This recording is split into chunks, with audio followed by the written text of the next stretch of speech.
आपके ही यादगार है। भगवान आपको ऐसा बना के गए थे, आज तक लोग याद कर रहे हैं, हम भी भूल गए और आज हम साधारण हो गए। भगवान फिर से आए हैं हम सभी को ऐसा बनाने, आप मात्र शक्ति को खास एकदम ऊपर उठाने, जिसके द्वारा विश्व का कल्याण होगा। इसलिए कहा वंदे, सभी बोले वंदे मातरम, वंदे मातरम, वंदे मातरम। बहुत अच्छा। चलिए आज ओम मंडली परिवार शिव शक्ति अवतार सेवा संस्थान की तरफ से, रायपुर की तरफ से आपको बहुत एक सुंदर अनुभव उपहार देने आए हैं। सुनिए, भोलेनाथ का सत्संग। मैं सबसे पहले आपको क्लैरिफाई करूंगा, सत्संग क्यों करना है, सच्चा सत्संग कौन सा है, सत्संग क्यों करना है, दुनिया में सत्संग क्यों करते हैं लोग। मनुष्य जीवन में आज हम स्कूल कॉलेज में तो पढ़ रहे हैं, लेकिन आज हमारे बच्चों को देखिए, आप अपने बच्चों को देखिए, हमारे पूर्वजों को कोई नहीं जानता, हमारी संस्कृति, हमारे भारत की संस्कृति सभ्यता सब हम भूल चुके हैं। हमारे बच्चे बहुत अच्छा इंग्लिश कहते हैं, सब बोलते हैं, तो कहते हैं वाह मेरा बेटा स्मार्ट हो गया है, बहुत अच्छा हो गया। इंग्लिश एक भाषा है, कौन सी बड़ी बात है। हमारे बच्चे हमारी भाषा मराठी जितना सुंदर बोल सकेंगे, एक एक अंग्रेज बोल के दिखाए, एक भाषा है, कोई अच्छा बोलता है तो कौन सी बड़ी बात है। लेकिन उनके अंदर संस्कार क्या है। बच्चे तो पशु पंछी जानवर भी पैदा कर रहे हैं, लेकिन हम मनुष्य होकर बच्चे खाली पैदा कर दिए, लेकिन उनके अंदर अगर अच्छे संस्कार नहीं भरे तो हमने क्या किया। माँ बाप का उत्तरदायित्व है बच्चों को अच्छे संस्कार देकर, चरित्रवान गुणवान बनकर, एक आदर्श नागरिक बनकर अपने पाँव में खड़ा कर देना। ना कि हम इंग्लिश मीडियम में पढ़ा दिए, वाह मेरा बेटा, लेकिन उसका चरित्र देखिए, उसके सोच विचार देखिए। आज कितने बच्चे यौन सारे सब ड्रग एडिक्ट होके माँ बाप को रिटायर्ड एज में पिटाई कर रहे हैं, पैसा मांग रहे हैं। मैं क्या कह रहा हूँ, मैं क्लिनिक में इतने ओल्ड एज में देखता हूँ कैसे कैसे हालत है। तो आज हम हमारे संस्कृति को, भारत की संस्कृति को, सभ्यता को भूल चुके हैं। तो वास्तव में सत्संग द्वारा हम लोगों को हमारी भारतीय संस्कृति सभ्यता को बारे में अवगत किया जाता है। हमारे पूर्वज कैसे थे, भारत कैसे पूज्य भूमि थी, क्या करने से हमारा जीवन सुखमय हो, शांतिमय हो, हमारे जीवन में व्यक्तिगत जीवन, पारिवारिक जीवन, सामाजिक जीवन कैसे सुंदर हो, वो सारी शिक्षा मिलती है। इसलिए लोग सत्संग करने जाते हैं। लेकिन आज जो हमारे भारतवर्ष में या विदेश में जो भी सत्संग होता है, उसको वास्तव में सत्संग नहीं कह सकते हैं। सत्य तो एक ही है, क्योंकि कहा जाता है ईश्वर सत्य है, जगत मिथ्या है, अर्थात एक भगवान ही सत्य है, बाकी दुनिया तो मिथ्या है, आज है कल नहीं। मिथ्या माना जो अलिक है, जो आज है कल मिटने वाली है, टेम्पररी है, उसको असत्य कहेंगे। सत्य माना जो चिरंतन है, जो शाश्वत है, जो नित्य है, जो अविनाशी है, उसको सत्य कहा जाता है। एक ईश्वर ही वास्तव में सत्य है, इसलिए गॉड इज ट्रुथ कहा जाता है। तो एक परमपिता परमात्मा का संग करना ही वास्तव में सत्संग है, बाकी तो सब झूठ संग है। आज कहीं कथा कहानी, कोई शास्त्रों की बातें सुनाता है, कोई गुरु महाराज आए हैं, कोई सन्यासी आए हैं, वो प्रवचन कर रहे हैं, कोई माता जी आई है, उसको हम सत्संग समझ लेते हैं, लेकिन वास्तव में वो सत्संग नहीं है। वास्तविक सत्संग तो एक सत्य पिता परमात्मा जहाँ आकर मधुर वचन महावाक्य द्वारा हमारे जीवन को, नर को सत्य नारायण बनाते हैं, ये कलयुग को बदलकर सतयुग की स्थापना करते हैं, वही वास्तव में सत्संग है, जो सत्य बातें सुनाते हैं। तो आज ऐसे भोलेनाथ परमात्मा है, वही वास्तव में जो आके हमें उनका जो सानिध्य है, वो सच्चा सत्संग तो आज ही आप कर रहे हो। और इसमें देखना आपका जीवन में क्या परिवर्तन आता है, कैसी शिक्षा मिलती है, कैसे जीवन में क्या परिवर्तन आएगा। अनेक सत्संग आप तो किए होंगे, लेकिन आज का सत्संग कैसे एक अनोखा सत्संग है, एक निराला सत्संग है, आज महसूस करेंगे आप। तो सत्संग वास्तव में देखिए कहा कि एक ईश्वर का संग करना ही सत्संग है, क्योंकि एक भगवान ही सत्य है, ईश्वर ही सत्य है, ईश्वर एक है, ईश्वर सत्य है, ईश्वर हमारे पिता है। कहते हैं God is one, God is our father and God is true. तो एक ईश्वर पिता के संग करना ही वास्तव में सत्संग है। और आज दुनिया में ईश्वर किसको मानते हैं, आज दिखना कितनी देवी देवताओं की हमारे देश में मूर्ति है, मंदिर है, कोई अपने गुरु को भी भगवान मान लेता है, किसको कोई भगवान मानता है, कोई हनुमान को, कोई गणेश को, कोई भारतवर्ष में सबसे ज़्यादा भगवान है। बाकी धर्म में तो एक को मानते हैं, लेकिन भारतवर्ष में जितने मुख्य उतने भगवान आप सुनेंगे। लेकिन सचमुच हम सभी जानते हैं भगवान एक है, तो उनका परिचय भी तो एक होना चाहिए। ये सब वास्तव में धर्मात्माएं, महात्माएं, मनुष्यात्माएं, देवात्माएं हैं, लेकिन एक होते हैं परमात्मा। आज दुनिया में हम सभी जितने हम देख रहे हैं, किसको पापात्मा, किसको पुण्यात्मा, किसको धर्मात्मा, किसको महात्मा कहा जाता है, लेकिन हम सभी में से जो श्रेष्ठ है, हमारे पिता है, वो परमात्मा है। वो कौन है वास्तव में? आज सभी धर्म में मान्यता है, सभी धर्म के लोग मानते हैं कि भगवान निराकार है, जिसका हमारे मनुष्य जैसा आकार नहीं है, इसलिए उनको अंग्रेजी में कहते हैं इनकॉर्पोरियल। कॉर्पोरियल शब्द एक लैटिन टर्म है, लैटिन भाषा में कॉर्पोरियल शब्द का अर्थ है शरीर। इनकॉर्पोरियल माना जिसका कोई शारीरिक आकार नहीं है। इसलिए तो हम कहते हैं जिनके आंख नहीं है फिर भी वो देखता है, जिनका कान नहीं है फिर भी वो सुनता है। तो परमात्मा वास्तव में किसी मनुष्य को, देहधारी को भगवान नहीं कहा जा सकता है। परमात्मा अकाय है, विदेही है, अशरीरी है, तो इसलिए निराकार कहा जाता है उनको। तो सभी धर्म वाले मानते हैं कि भगवान कोई मनुष्य को नहीं कहा जाता है, एक ज्योति को कहा जाता है। आज ज्योति स्वरूप को हर धर्म में मानते हैं। आप मुस्लिम धर्म के मस्जिद में जाइए, आप देखना वहाँ कोई मूर्ति नहीं है, वो कहते हैं अल्लाह नूर है, खुदा नूर है।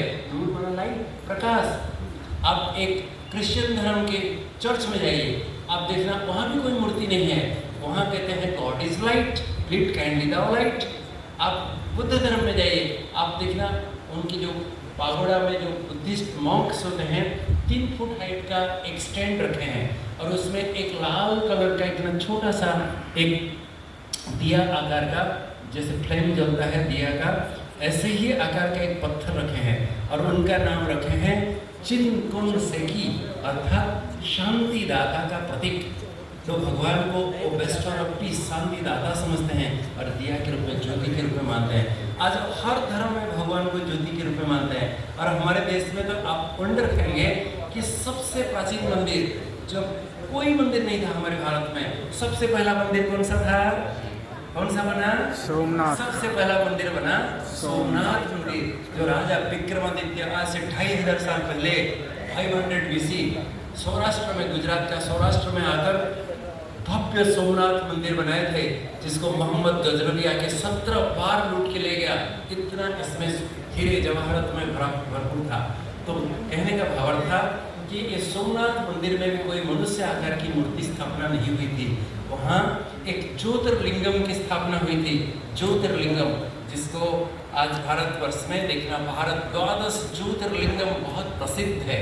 आप हमारे नासिक में भी है, आप देखना महाराष्ट्र में नासिक में है, ऐसे भारत के कोने कोने में देखना 12 ज्योतिर्लिंगम है, जिसको हमारे शास्त्रों में लिखा है अगर सवेरे शाम कोई अगर 12 ज्योतिर्लिंगम का नाम भी स्मरण करता है तो 7 जन्मम कृतम पापम स्मरणेन विनश्यन्ति, 7 जन्म का किया हुआ पाप भस्म हो जाएगा, ऐसा लिखा है। तो परमात्मा वास्तव में ज्योति स्वरूप है। इसलिए आप श्रीमद् भगवत गीता पढ़िए, भगवान को अर्जुन जब कहता है, पूछता है हे प्रभु मुझे आपका दर्शन कराइए, तो भगवान कहते हैं हे अर्जुन तू मुझे ये चर्म चक्षु से नहीं देख सकता है, दिव्य दृष्टि ददामि ते, मैं तुझे दिव्य दृष्टि देता हूँ। मैं ये संसार में नहीं रहता हूँ, मैं इस संसार में नहीं रहता हूँ, ये संसार से बहुत ऊपर, जहाँ सूरज चांद सितारों की भी प्रकाश नहीं पहुँचती है, वहाँ मैं रहता हूँ। चत्र न भासयति सूर्य न शशांकः तद्धाम परमं मम। जैसे एक राष्ट्रपति बंगलों में रहता है, भवन में रहता है, एक प्रेसिडेंट हाउस में रहता है, एक गवर्नर हाउस में रहता है, ऐसे परमात्मा भी कैसे रहेंगे एक साधारण झोपड़पट्टी में इधर उधर। भगवान कहते हैं मैं भी ये संसार से बहुत ऊपर, मेरा धाम परम धाम है। इसलिए कहते हैं ऊंचा तेरा नाम, ऊंचा तेरा धाम, ऊंचा तेरा हर काम, ऊंचे से ऊंचा तू है भगवान। हम कहते हैं ऊपर वाला, कोई नहीं कहता है मंदिर वाला, मस्जिद वाला, गुरुद्वारा वाला, हम कहते ऊपर वाला, तो जरूर भगवान ऊपर रहते होंगे ना। और कहते हैं कि जब धर्म ग्लानि होती है, ये संसार में तुम लोग अपना धर्म कर्म छोड़ देते हो। जैसे सूर्य का धर्म, धर्म माना क्या है? हिंदू मुसलमान क्रिश्चियन ये जो धर्म हमने बनाया, ये मनुष्य का बनाया हुआ शारीरिक धर्म है, लेकिन वास्तव में धर्म का अर्थ है निजी गुण, निजी विशेषता। जैसे अब विज्ञान में बच्चों को पढ़ाया जाता है कि चुंबक का धर्म क्या है? चुंबक का धर्म है लोहे को अपने तरफ खींचना, मतलब अपनी गुण विशेषता। तो मनुष्य की विशेषता क्या है? शांति में रहना, प्रेम से सभी के साथ रहना, मिलजुल के रहना, खुश रहना, ये हमारा धर्म है। ये सब छोड़ दिए, आपस में लड़ाई झगड़ा कर रहे हैं। अगर सूर्य अपना धर्म, सूर्य का धर्म क्या है? प्रकाश देना, सूर्य अपना धर्म छोड़ दे। ऐसे ही पानी का धर्म क्या है? हमारे प्यास बुझाना, शीतलता देना, वो अपना धर्म छोड़ दे। सभी तत्व आज तक अपना धर्म निभा रहे हैं, लेकिन मनुष्य होकर भी हम अपना धर्म को जब छोड़ देते हैं, धर्म ग्लानि हो जाती है, ये संसार रहने लायक नहीं होता है। सभी हम आपस में लड़ते झगड़ते, ये संसार नर्क बन जाता है। तब भगवान आते हैं। इसलिए कहते हैं यदा यदा ही धर्मस्य ग्लानिर्भवति भारत अभ्युत्थानम् अधर्मस्य तदात्मानं सृजाम्यहम् परित्राणाय साधूनां विनाशाय च दुष्कृतां धर्म संस्थापनार्थाय संभवामि संगम युगे। तो अभी भगवान आए हैं, कहते हैं जब तुम दुनिया देखो कैसे कैओस हो गया, इतनी धर्मात्मा महात्मा आने के बाद भी समाज का, संसार का सुधार नहीं हो रहा है, तो अंत में भगवान को आना पड़ता है। वो आके सुधार है। तो परमात्मा ज्योति है, इसलिए भगवान गीता में कहते हैं ज्योति सा अपि तत् ज्योति। हे अर्जुन, मैं ज्योति स्वरूप हूँ, तुम मुझे ये आंखों से नहीं देख सकते हो। जैसे हमारी आत्मा को इन आंखों से हम नहीं देख सकते हैं, हमारे अंदर एक आत्मा बैठी है जिसके कारण आप चल रहे हो, बोल रहे हो, खा रहे हो, पी रहे हो।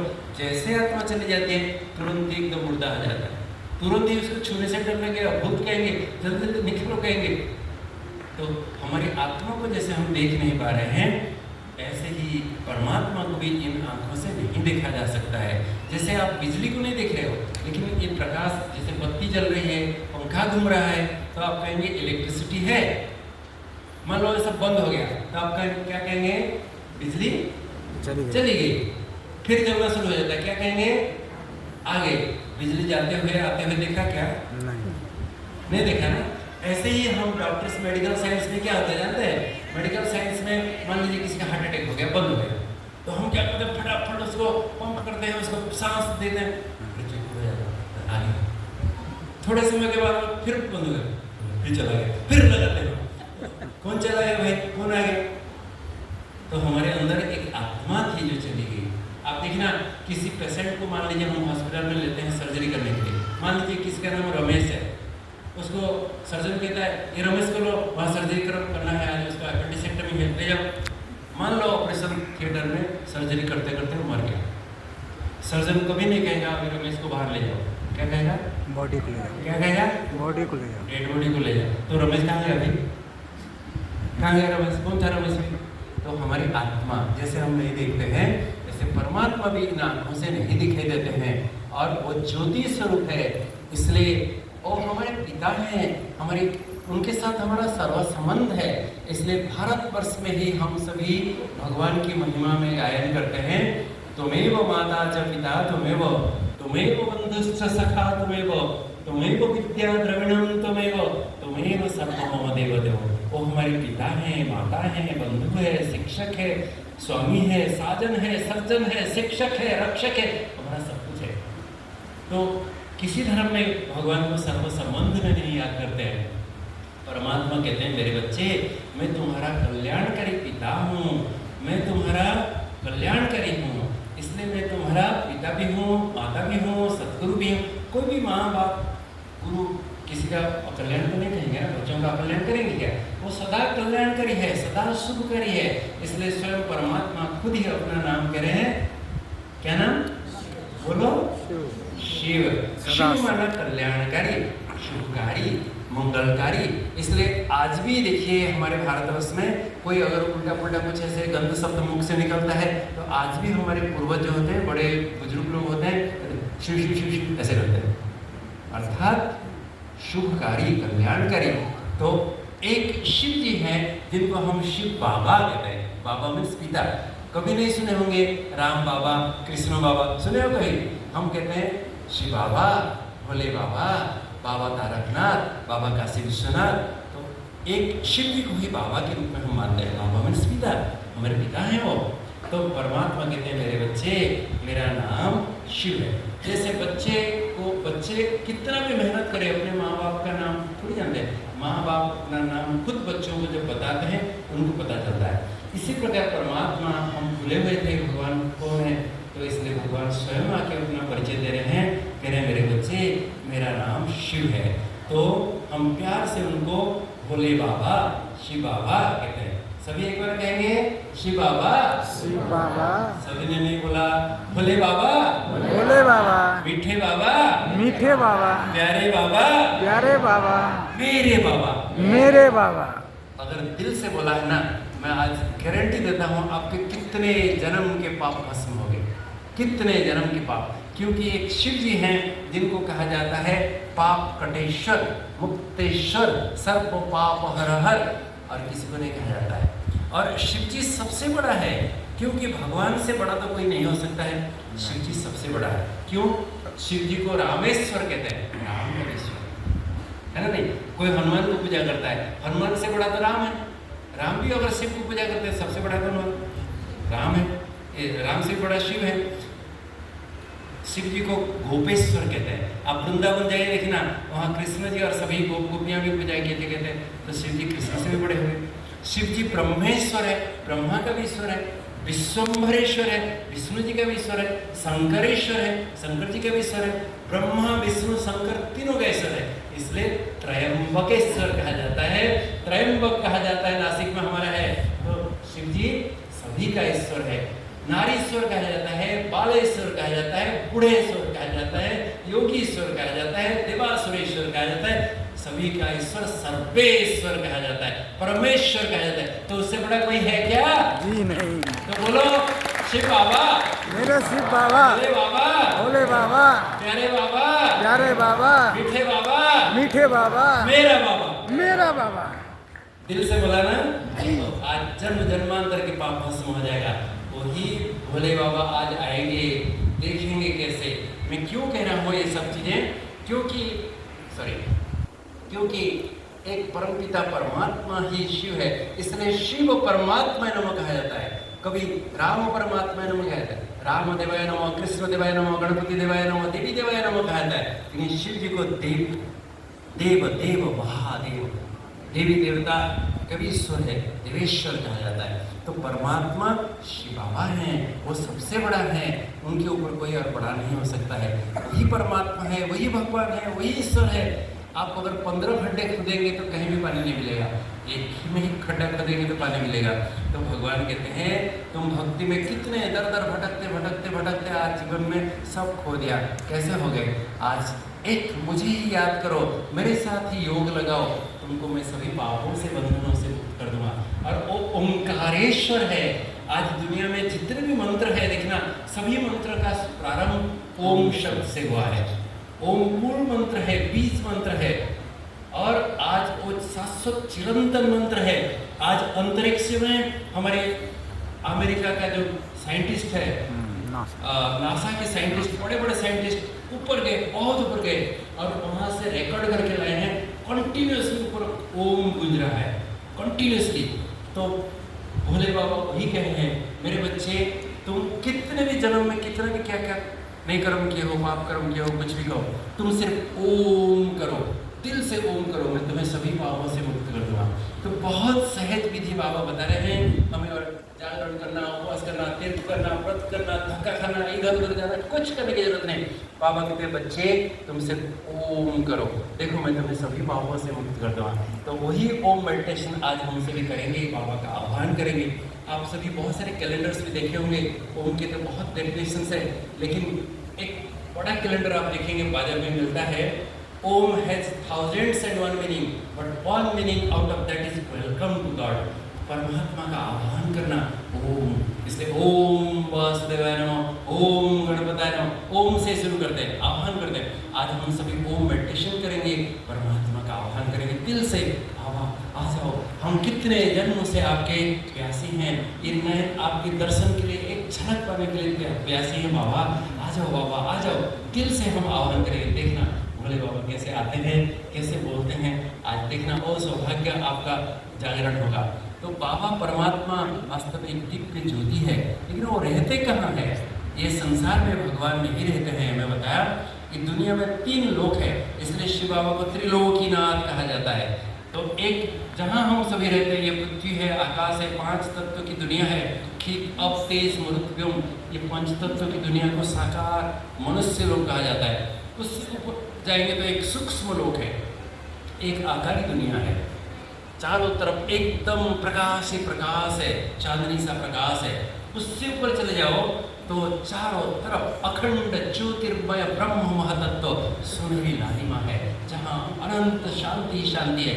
और सबसे ऊपर एक धाम है जिसका नाम परम धाम है, शांति धाम है, मुक्ति धाम, निर्वाण धाम, ऐसे अनेक नाम लोगों ने रखा है। तो परमात्मा सबसे ऊपर रहते हैं, वहाँ परमात्मा परम धाम में रहते हैं। तो वहाँ ब्रह्म लोक से परमात्मा पधारते हैं। इसलिए बहुत एक सुंदर आप गीत भी सुनेंगे तो जिसमें ब्रह्मलोक से कैसे परमात्मा हमें मिलन मनाने के लिए साकार लोक में पधार लेते हैं, तो आप देखिए। तो वास्तव में कब आते हैं परमात्मा इस धरा पर? क्या भगवान दुनिया में हर युग में आते हैं? नहीं नहीं नहीं नहीं, हर युग में भगवान नहीं आते हैं। जैसे आप संसार देख रहे हो, संसार में समय देख रहे हो, चक्र के रूप में घूमता रहता है समय। Time is never linear, it is cyclic. आप देखना घड़ी देखो, 1 2 3 4 12 बजने का फिर 1 हो जाता है। आप देखना अभी सवेरे सवेरा हुआ, सवेरे होने के बाद दोपहर हुआ, दोपहर हुआ, शाम हो गया, अभी शाम हो गया, फिर रात हो गई, फिर सवेरा हो जाएगा। दिन रात का चक्र है। ऐसे सप्ताह का चक्र, संडे मंडे वेडनेसडे, फिर संडे आ जाता है। जनवरी फरवरी मार्च फिर जनवरी आ जाता है। अभी बारिश का मौसम है, फिर उसके बाद सर्दी का मौसम आएगा, फिर उसके बाद गर्मी का मौसम आएगा, फिर बारिश आ जाएगी। तो ये चक्र के रूप में चलता रहता है। ये संसार में भी 4 युग है, सतयुग, त्रेता युग, द्वापर, कलयुग। ये चारों युग ऐसे चक्र लगाते रहते हैं। इस चक्र चलता रहता है, चक्र घूमता रहता है। इसलिए स्वस्ति का ऐसे 4 भाग में बांटा हुआ दिखाया है। तो अभी कौन सा युग चल रहा है? कौन सा युग चल रहा है? कलयुग चल रहा है। इसके बाद क्या आएगा? आज कौन सा बार है? आज रविवार। कल क्या आएगा? कैसे पता चला आपको? कैसे पता चला? क्योंकि 7 दिन में फिर से रिपीट होता है। ये कौन सा महीना चल रहा है? कौन सा? जुलाई। आगे क्या होगा? कैसे पता चला? घूम रहा है ना। इसी प्रकार अभी कलयुग जा रहा है, सतयुग आ रहा है। अभी सतयुग में जब शुरू होता है, देखो आप सूर्य का उदय होता है, जब रात्रि का अंत होता है सूर्य का उदय होता है। कभी सूर्य मिडनाइट में उदय होता है क्या? कभी शाम को उदय होता है क्या? और किसी समय में उदय नहीं होता है। तो उदय होता है जब रात्रि खत्म हो जाती है। ऐसे ही एक काल चक्र घूमते घूमते घूमते घूमते अभी सतयुग बीत गया, त्रेता युग बीत गया, द्वापर बीत गया, कलयुग बीत गया। सतयुग में तो सब सत्य होता है, कोई असत्य होता नहीं है। आज दुनिया में कोई एक दूसरे को ठग लेता है, कुछ ये कर देता है, लोग क्या कहते हैं? कलयुग है ना भाई। अर्थात सतयुग में ऐसा नहीं होता था। तो सतयुग में सब अच्छे थे, सब कुछ अच्छा था। त्रेता युग में थोड़ा सा कम हो गया, द्वापर में और थोड़ा कम हो गया, अभी कलयुग में बहुत कम हो गया। और एकदम घोर कली, अभी तो पूरा रो नर्क हो गया। अभी सब लोगों से धर्म भ्रष्ट, कर्म भ्रष्ट, सर्व भ्रष्ट भी हो गए, सर्व भी नहीं है किसी को, मैं बता रहा हूँ। तो आज दुनिया जैसे हालत हो गई, इसलिए भगवान को अभी आना पड़ा। जैसे रात्रि के अंत में सूर्य उदय होता है, ऐसे परमात्मा भी अभी एक कलयुगी रूपी रात्रि के अंत में संसार में आकर इतने धर्मात्मा महात्मा होने के बाद भी जो संसार को कोई नहीं सुधार सका, अंत में आते हैं और हमारे जीवन काल में आए हैं। इसलिए हमें सौभाग्य है कि हमारे जीवन काल में भोले बाबा पधारे हैं और हमसे मिलेंगे और ये दुनिया को बदल रहे हैं। लेकिन हमें सतयुग कैसे आएगा? हम सभी को बदल देंगे। हमारे संस्कार, आज भी एक इंसान अगर सबको बहुत प्यार करता है, सबको मदद करता है, सबको अच्छा देता है, वही इंसान अगर लूटता है, मारता है, काटता है, सबको राक्षस है, असुर है, दानव है। तो इंसान ही अपने कर्तव्य से, गुणों से देवता बनता है। इंसान ही अपने कर्तव्य से, गुणों से, संस्कार से असुर बनता है। जो सूर नहीं है वो असुर है। तो इसलिए आज दुनिया में हम सभी असुर जैसे भगवान आके फिर से हमको देवतुल्य बनाने आए हैं। कहते हैं मेरे बच्चे, मैं आ चुका हूँ, तुम मुझे पहचानो। परमात्मा से बराबर आ चुके हैं और वो आके अपना कर्तव्य कर रहे हैं। कैसे कर्तव्य कर रहे हैं? क्योंकि जैसे आत्मा बिजली है, लेकिन आपके पास बल्ब नहीं है, पंखा नहीं है, बिजली क्या काम है? इसके थ्रू ही तो काम करेगा। ऐसे ही आत्मा जब शरीर में घुसती है तो ही आंखों द्वारा हम देखते हैं, कानों द्वारा सुनते हैं। आत्मा शरीर के बिना कुछ नहीं कर सकती। जैसे एक म्यूजिशियन, उसको कोई इंस्ट्रूमेंट नहीं दो, किसी तबला बहुत अच्छा बजाता है लेकिन तबला ही नहीं तो क्या करेगा वो? तो आत्मा शरीर के बिना कुछ नहीं कर सकती है। इसी प्रकार परमात्मा भी जब हमको सुधारने आते हैं, एक शरीर का माध्यम लेना पड़ता है। हमको कुछ भाषा में बोलेंगे तो हमारी भाषा में तो सुनेंगे ना। आप जैसे अपने बच्चों को सुधारते हो तो आप वो जैसे समझेगा वो भाषा में समझाते हो। ऐसे भगवान को दुनिया को सुधारने के लिए आते हैं तो वो हमारी भाषा में ही हमको समझाते हैं। तो एक मनुष्य शरीर का आधार लेना पड़ता है। मनुष्य शरीर के बिना वो कैसे बोलेंगे, हम कैसे सुनेंगे? भगवान अगर मछली के रूप में आ जाए क्या होगा? लोग तो मछली को मार के खा जाएंगे, भगवान करेंगे क्या? अगर कछुए के रूप में आ जाए, काढ़ा के रूप में आ जाए, मनुष्य को क्या सुधारेंगे? इसलिए भगवान कहते हैं कि अर्जुन, मुझे ये संसार में जब आता हूँ, एक साधारण मनुष्य तन में मुझे देखकर लोग पहचान नहीं पाते हैं। अब जानती माम मूढ़ा मानुषिम तन्माश्रित, गीता में क्लियरली लिखा है, भगवान कह के गए। तो भगवान जब आते हैं शिव शक्तियों के द्वारा ये संसार में प्रत्यक्ष होते हैं। आप सभी मातृशक्ति हो, आपके द्वारा शिव शक्ति के बिना कुछ नहीं कर सकते। शक्ति शिव के बिना शक्तिहीन है। तो शिव और शक्ति ये दोनों का जब मिलन होता है तो ही विश्व का कल्याण होता है। तो परमात्मा शिव अभी, इसलिए देखिए एक शिव जी हैं जिसको अर्धनारीश्वर दिखाया गया है। आधा शंकर आधा पार्वती में दिखाया गया ही नहीं, अर्धनारीश्वर। तो जब आते हैं मातृशक्ति के द्वारा ही विश्व का परिवर्तन करते हैं और वो आ चुके हैं और आके कहते हैं मेरे बच्चे, मैं तुमसे मिलने आया हूँ, आ रहा हूँ, तुम मेरे से मिलन बनाना चाहते हो? मान लीजिए आपके पिता बहुत दिन हो गया, बहुत कहीं चले गए थे, बहुत दिन आप ढूंढ रहे हो अपने पिताजी को। आपके पिताजी आएंगे तो आप उनसे मिलना चाहेंगे? ठीक है, नहीं मेरे घर में मैं तो ठीक हूँ, मेरे पिता है नहीं है, मेरे को क्या मतलब। आज अगर भगवान से मिलने के लिए अगर अंदर तड़पना होता ना, आज ये हॉल क्या कहाँ इतना जगह होता, यहाँ जगह नहीं होता, इतने आते। लेकिन भगवान ऐसे सबके साथ नहीं मिलते हैं। जो रियली भगवान को पाने के लिए, भगवान से मिलन बनाने के लिए जिसकी खोज है वो आत्माओं से। किसको प्यास नहीं है आप उसको शरबत भी दे दे तो थू कर देगा, लेकिन जिसको प्यास है वो पानी का महत्व समझता है। इसी प्रकार मैं आपको इसलिए कहा, दिल से बधाई देता हूँ। भले हल पूरा नहीं हुआ है लेकिन आप सच्चे सच्चे परमात्मा प्रेमी आत्माएं हो। भगवान को पाने के लिए आपके अंदर दिल से तड़पन है, इसलिए आप आए हो। इसलिए दिल से आपको हार्टिली में आपको कंग्रेचुलेशन कहूँगा। आज वो मनोकामना आज पूर्ण होगी। अनेक जन्म जन्मांतर का भक्ति का फल पाने का दिन आज वो सौभाग्य है, सौभाग्य का दिन है। तो कैसे मिलन मनाए? देखो परमात्मा हम सभी जब आह्वान करेंगे, हमारी देव की मैया है जो शिव की शक्ति है, आप देख रहे हैं इनके तन में प्रवेश हो जाएगी। थोड़े समय के बाद हमारी आदरणीय देव की मैया जी आएगी, आप यहाँ बैठेगी, हम सभी मिलके ओम ध्वनि का उच्चारण करेंगे और देव की मैया के तन में देखना शिव बाबा कैसे प्रवेश हो जाते हैं। परम धाम से सीधा उतर आएंगे। आप देखना, अभी देखिए देखिए देखिए देखिए उतर रहे बोले उतर रहे देखिए उनकी भ्रुकुटी में यहाँ आत्मा यहाँ रहती है। इसलिए सिख धर्म में देखिए गुरु ग्रंथ साहिब पढ़िएगा, उसमें कहते हैं भ्रुकुटी के बीच चमकता है एक अजब सितारा, गरीबानू साहिबा लंदा प्यारा। तो आत्मा यहाँ रहती है, यहाँ। इसलिए आप सब यहाँ बिंदी लगाते हो, चंदन लगाते हो, आत्मा को सम्मान देने के लिए लगाते हो। आत्मा यहाँ रहती है। जैसे गाड़ी में ड्राइवर कहाँ बैठता है? स्टीयरिंग के पास। गाड़ी में ड्राइवर डिक्की में बैठता है नहीं? क्यों डिक्की में नहीं बैठता है? उसका इंजन जहाँ है वहाँ ड्राइवर बैठ के गाड़ी को कंट्रोल करके चलाता है। तो इंजन जैसे फ्रंट में है, हमारे शरीर रूपी गाड़ी का इंजन तो वास्तव में हमारा ब्रेन है। तो यहाँ मैंने ऊपर नहीं, अंदर 2.5 इंच अंदर मध्य मस्तिष्क में जहाँ हाइपोथैलेमस पिट्यूटरी का एक्सिस है, वहाँ बाहर है कि आत्मा कमांड करती है। ये आंखें तो झरोखा है कहते हैं, eyes at the Windows of the heart कहते हैं। तो आंखों द्वारा आत्मा देखती है, मुख द्वारा बोलती है, कान द्वारा सुनती है। तो जैसे गाड़ी कोई चला रहा है, अगर दूसरा कोई गाड़ी चलाएगा तो ड्राइवर की सीट में बैठ के चलाएगा ना।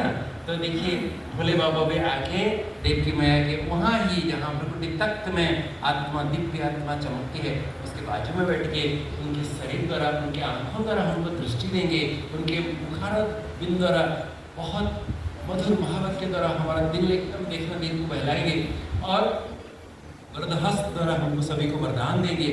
हम देखेंगे देव की मैया के तन में कैसे परमात्मा आते हैं और ये कैसे हमें परमात्मा अनुभूति होगी। आपको कैसे पता चलेगा कि परमात्मा कह रहे हैं? देखिए एक सिंपल बात है, मुझे अगर मैं यहाँ खड़ा हूँ, अगर कोई मुझे इंट्रोडक्शन नहीं दे, क्या आप मुझे बता सकते हो मैं एक डॉक्टर हूँ? नहीं बता सकते हैं। कैसे बता सकते हैं कि मैं एक डॉक्टर हूँ? मैं अगर कुछ मेडिसिन की बातें, कुछ मरीज की बातें, कोई बीमारी की बातें मैं अगर सुनाता हूँ, कहेंगे हाँ ये लगता है कोई डॉक्टर साहब होंगे। इसी प्रकार भगवान को भी इन आँखों से वो तो दिखते नहीं है, कैसे पहचानोगे भाई? भगवान को पहचानने के लिए वास्तव में वो जो ज्ञान हमें सुनाते हैं, जो उनकी महावाक्य से, उनके द्वारा, उनकी आँखों से, उनके वरदान, उनकी शक्तियों से हम उनको महसूस कर सकते हैं। तो देव की मैया जब आती है, आप उनके महावाक्य को भी सुनेंगे, वो जब क्लास कराती है, उनकी भाषा सुनेंगे, उनकी बोली सुनेंगे, तो जब परमात्मा प्रवेश कर जाते हैं, देखना कैसे एक अलौकिक अभ्यस्त वातावरण छा जाता है, पूरा मंत्रमुग्ध हो जाता है। हजारों लोग एकदम मंत्रों साइलेंस हो जाता है और जो एक एक शब्द कहते हैं, और जो सुनी शब्द एकदम हृदय स्पर्शी है, एकदम आपको दिल को टच करता है। ऐसे शब्द में एक अव्यक्त भाषा में बोलते हैं, तो देखना सुनेंगे तो पता चलेगा। आज तो आपका डबल लॉटरी खुल गई है। एक तो परमपिता परमात्मा शिव भोले बाबा अवतरित हो रहे हैं, लेकिन साथ साथ हम सभी का आदि पिता प्रजापिता ब्रह्मा भी अवतरित हो रहे हैं। वो भी आपको एकदम मधुर महावाक्य से, ऐसे उमंग उत्साह से, ऐसे नशे से आपको प्रोत्साहित करेंगे। आप देख लेना, मैं तो आज दुनिया में कितने लोगों को, कितने मोटिवेशनल स्पीकर को सुना हूँ, लेकिन हमारे ब्रह्मा बाबा जैसा आज तक किसी को नहीं सुना। आप देखना कैसे आते हैं, एकदम उमंग उत्साह का माहौल परिवर्तन हो जाएगा बिल्कुल एकदम, जब आते हैं कैसे बोलते हैं। तो इसलिए भगवान को गोविंद कहा जाता है। गोविंद, गो माना क्या? गो माना ज्ञान, बिंद माना प्राप्त हुआ, जिसको ज्ञान के आधार से प्राप्त कर सकते हो। भगवान जो बोलते हैं, जब सुनेंगे एकदम एकाग्रचित होके आपको अनुभव होगा। उनकी दिव्य दृष्टि से देखिए, परमात्मा आके सबसे पहले आपको दृष्टि देंगे। आप अभी मैं एक नम्र निवेदन करूंगा, ये मेरा आप सभी के लिए हृदय से मैं आपको एक अनुरोध कर रहा हूँ कि आज का दिन, अभी जो थोड़े समय है, 1 घंटा 2 घंटा जितने भी समय है, आज सारे संसार भूल जाइए, बिल्कुल कट हो जाए दुनिया से।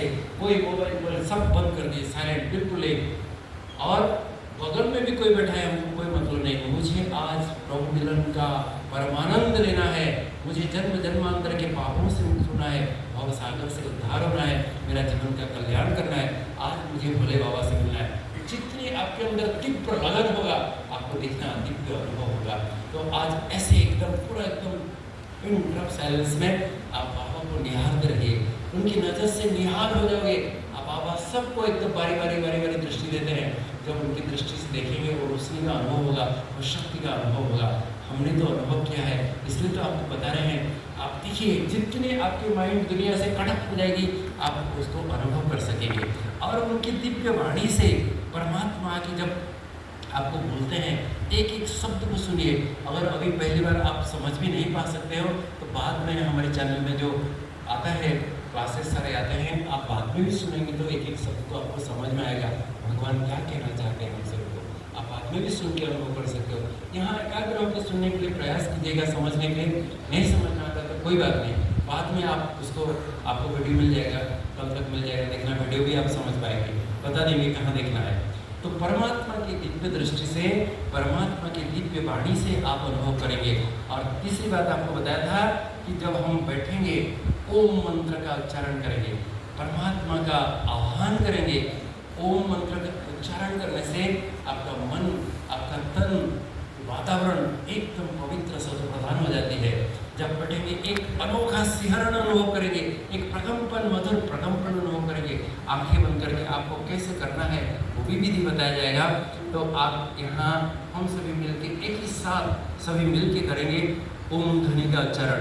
फिर परमात्मा जब हमारे देवकी में आएगी, हम सभी मिलके वंदे मातरम का बहुत सुंदर इसका हम राष्ट्रगान का गायन करेंगे सभी खड़े होके, क्योंकि हमारी आप माताएं किसने महान हो, हम सभी कितने भी बड़े हो जाए, लेकिन हमारी जन्मभूमि जिस भारत भूमि में, महान भूमि में हम पैदा हुए हैं वो भी महान है। तो हमारे भारत भूमि के जो राष्ट्रगान है तो उसका भी हम सभी गायन करेंगे और फिर हम बाबा को, भोले बाबा को आह्वान करेंगे। हाँ, भोले बाबा को आह्वान करेंगे तो सभी साइलेंटली बैठेंगे, आंखें बंद कर सीधा बैठना है। जो भी जहाँ बैठे हैं थोड़ा एक दूसरे को टच ना हो तो बहुत अच्छा है, थोड़ा दूर दूर बैठेंगे तो अच्छा है। और वो सफिशिएंट जगह है, आप एक दूसरे को टच ना करिए, दूर दूर थोड़ा बैठिए और सीधा बैठना है, स्ट्रेट होके। चेयर में भी बैठे तो सीधा बैठें, क्योंकि किसको भी नींद नहीं आनी चाहिए। मोबाइल सब साइलेंट कर दीजिए और आंखें बंद करके आप ध्यान मुद्रा में ऐसे, आप दोनों हाथ ऐसे उंगली को ऐसे रखें, ध्यान मुद्रा में बैठ सकते हैं, नॉर्मल बैठ सकते हैं। और हम सभी मिल के एक ही साथ ओम ध्वनि का उच्चारण करेंगे। ओम कैसे करना है? एक लंबा सांस लेना है, फिर ओम एक ही साथ करना है और एक ही साथ एंड करना है। जैसे कैसे करना है देखिए, मैं बताता हूँ। लंबा सांस सभी अभी यहाँ भी मैं आमंत्रित करूँगा, अभी हमारी बहनें बैठेंगे, आपको साथ में करेंगे, उनके धुन में धुन मिला के एक ही साथ करेंगे। लंबा सांस लेके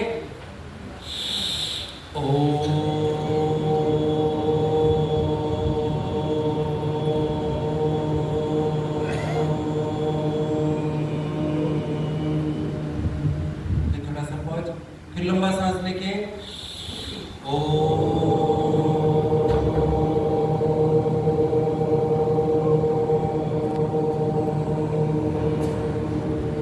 ये तो आप अपने मंत्र का उच्चारण द्वारा आह्वान कर रहे हैं, लेकिन आपका मन जरा भी दुनिया में ना भटके।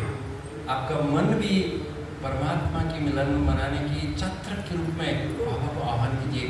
भोले बाबा आप आओ, आप, हम सभी आपके बच्चे आपका आह्वान कर रहे हैं, बाबा आप आ जाओ। फिर ओम, बाबा मैं कितना खुशनसीब हूँ आपके सत्संग में मैं आया हूँ। ओम बाबा आप मुझे कृपा दृष्टि देकर मुझे जन्म जन्मांतर पापों से मुक्त करना।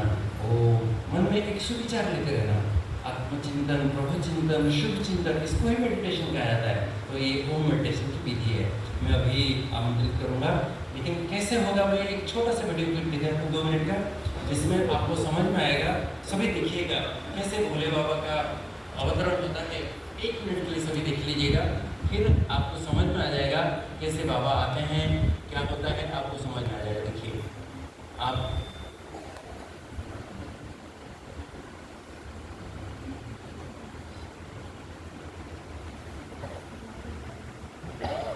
ये देखिए सबसे पहला वीडियो, इसमें भोले बाबा जब आते हैं, देखना ये हमारे देवकी मैया है, ये हम बैठते हैं, हम सभी आह्वान करेंगे।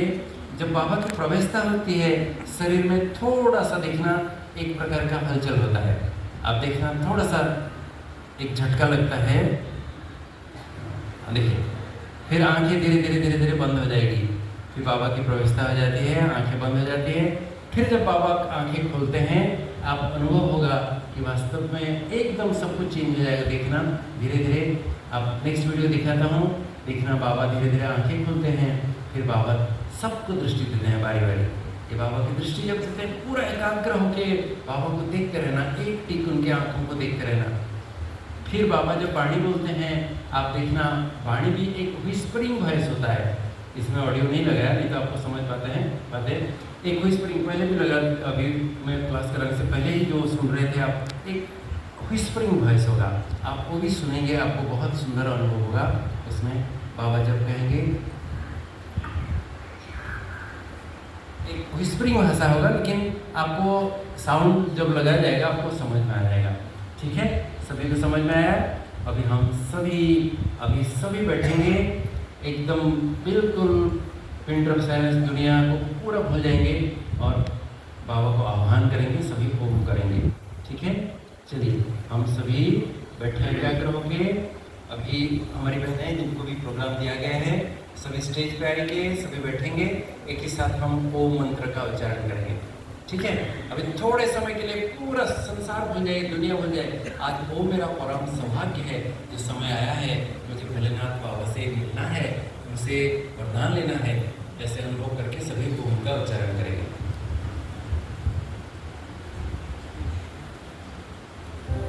और कोई प्रोग्राम मिला है बैठे सभी।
Oh